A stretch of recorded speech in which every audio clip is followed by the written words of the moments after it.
I think technology has dominated discourse in workplace for the better part of the last decade, but especially in the last 5 years and moving forward from now, I think we are much more acutely aware of us as humans and what we need in order to socialize, be productive, to thrive.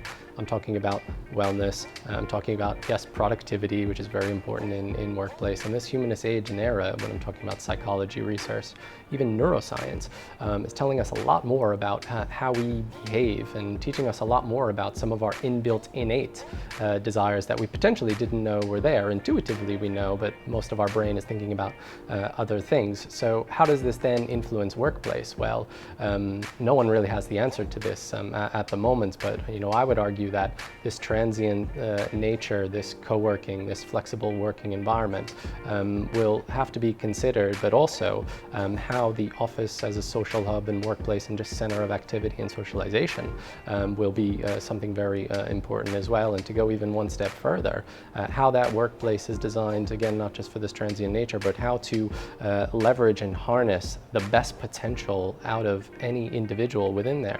Introverts, extroverts, social, not social. How can workplace evolve and support that? The built environment has a huge effect on our emotions, on our well-being. And we as designers really need to embrace this almost to a scientific level and not a superficial level.